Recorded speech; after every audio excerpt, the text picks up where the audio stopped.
Hello and welcome back to my channel.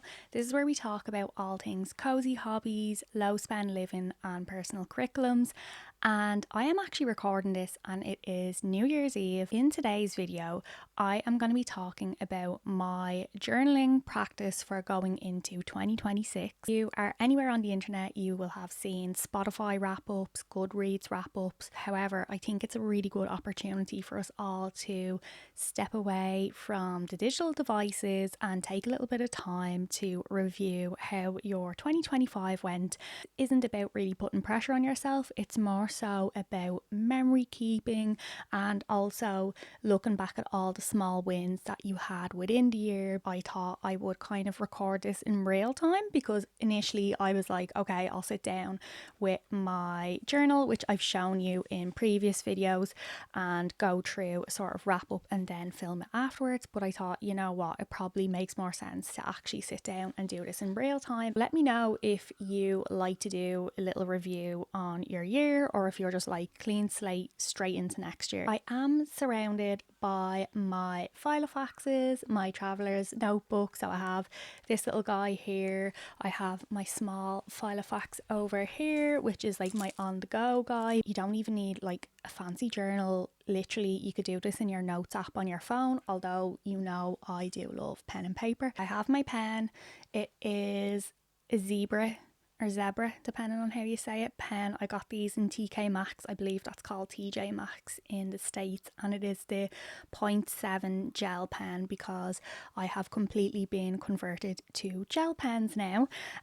So I'm just opening up my trifold journal. So I have a few different journals inside of this. One is a sketchbook, one is kind of like interiors inspiration because I'm hoping to buy a home with my boyfriend next year, and then the white one on the front is my personal journal. So this is filled with memories and just random thoughts. I thought I'd finish it and close it out. This is something that I haven't actually done before, but I'm taking it as a sign because I've seen so many things popping up on social media and people in general just talking about wrapping up their year and more so looking at the little things rather than the big things. And I'm gonna just draw like a line through the middle, like old school style.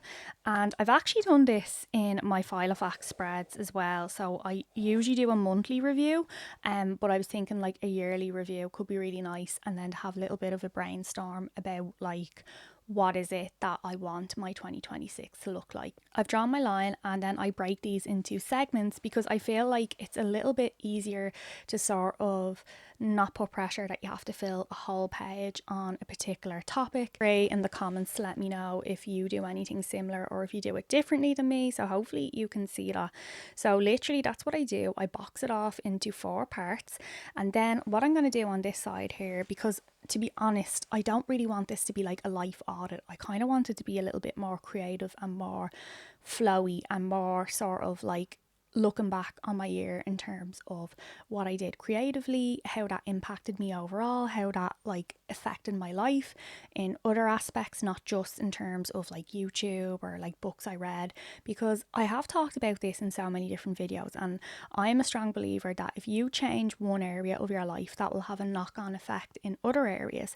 And I think the biggest thing for me this year was actually starting a YouTube channel and putting myself out there and doing something that I had an interest in but like was kind of scary. I don't even want to say goals because I feel like goals is a lot of pressure. Like, let's just leave it as creative. So this is how it's looking. We have the 4 boxes here and then we have the 1 straight line here. Do something similar that makes sense for you. The whole point of this is just to make it as simple as possible because I've seen sort of reflective journal pieces and they are pages and pages and pages, and like I save this stuff and I'm like, I'm not going to do this, I'm not going to come back to it. So I was like, okay, well, how can I do this in a way that is super easy? I can literally sit down, do it, have it done, because one of my sayings for 2025 is done is better than perfect, and that's definitely something that I want to carry into 2026. For someone who's perfectionistic, which a lot of people are, or if like it's a way to kind of like procrastinate doing things because you have to wait for the perfect moment, sometimes it's better to just like do it. And you know, a lot of the time you'll be happy with the result, but if you're not happy with the result, you can always go back and revisit. And I think that's a really big lesson. Another thing would be following your creativity path. your creativity breadcrumbs. So I feel like if you naturally have an interest in something, then that's like the universe or your higher self or God, whatever you want to say, calling you to sort of look into that more. And if you feel like you're ever in a situation where you've signed up for like a class or you're reading a book and it's just not gelling, I feel like you need to listen to that and you need to like pivot and like do something else. There's no point punishing yourself and making yourself do something that you don't have to do. Like, we have enough responsibility and things that we have to do as grown-ups in real life. And 2025 was actually the year that I found a type of physical movement that I love, which is walking, showing me that there is definitely a link between moving your body, changing up your scenery, and allowing creative ideas to flow. You've probably heard this before, but like, a lot of us do our best thinking when we are doing passive activities, whether that be driving. I don't know how to drive, just outing myself here, walking, cooking a meal. So a lot of these so-called mundane tasks are actually really crucial to our creativity and to also giving our brains a rest, because I think that's the biggest thing that came out of 2025 for me, was seeing how much digital garbage that I had been filling myself with, and then kind of sitting down and being like, oh, I don't feel creative, I don't feel inspired, I don't know what to talk about, or like, there's so many things I'm interested in, but I can't articulate what I want to say. So don't get me wrong, I still love social media and all that, but I do think being a little bit more intentional with it, and also seeing those mundane moments as a little pocket of peace within your day. And like, for me, I was someone who didn't really enjoy cooking. Like, I could cook a few basic dishes, that was about it. But it was like something clicked this year, and I see cooking as being creative and as like putting things together to make an end result. And I feel like that's what creativity is. And it's actually one of the times of the day that, like, even if I'm not getting time to journal or, you know, make something creative, like, if I get to cook a meal, it kind of satisfies that same need and urge for me. And I am not a master chef, let me just say, but all of this just to say that, like, it is about kind of looking at your life, because we can get so caught up in these ginormous goals, aspirations, ideas, and that is amazing. We all need big goals, but when your life is so focused on this massive goal and you're just looking at that, you're not looking at where you are now. So I feel like even the whole trend of personal curriculums was a really nice way for everybody who tried that out to romanticize their life, to pick up a new hobby, to carve out a little bit of time for themselves. And it was something that didn't really have to cost any money or a little amount of money. Why am I buying things, and what is it that I want to get from that purchase? I literally bought a few new books yesterday, which I will show you. Well, would I not just sit down and read them? Maybe you just need to make the time to actually sit and use what you have.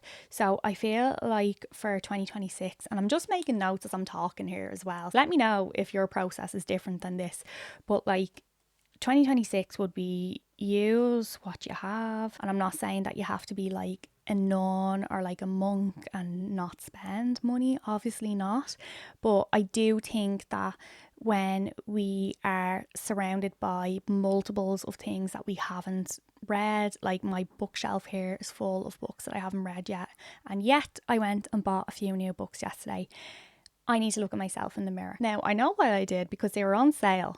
Well, two of them were on sale. One wasn't, but one, you know, like, it's a long book and I didn't want to get it on Kindle. I know this time of year is probably the most common time that people hand their notice in and are like, no, I'm getting a new job. But honestly, if you are super unhappy in your job, life is too short. You just need to like look at something else, and don't be afraid to change industries, because that's what I did. And I definitely had people from my old fashion buying industry who were senior people telling me that civil service wouldn't be for me and this type of thing, and actually they were completely wrong. So listen to your gut and do what's right for you, because at the end of the day, you need to be happy in your job. Starting my own personal curriculums has shown me just how much time I have every day and what I am capable of doing, even as a grown up with a job and with obligations, that like, if I carve out and plan out my time, I can definitely do the things that I want to do.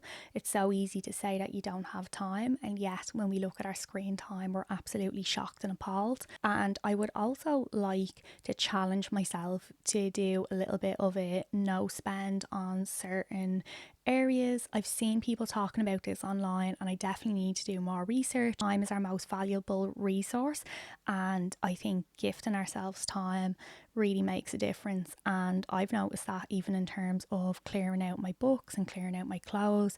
Now I have less, but I can see what is most important, and it means that, like, even in terms of outfits, like I got this dress a few years ago and I forgot that I had it, and now I'm wearing it out for New Year's Eve with my boyfriend. So I basically have a brand new outfit that I paid for a few years ago. So it just kind of proves the point of everything I'm saying. And I do feel like, although this probably has been a little bit of a tangent conversation, everything does kind of link back together, and that's kind of why, like, I like to sort of do this a little bit more loose rather than writing pages upon pages.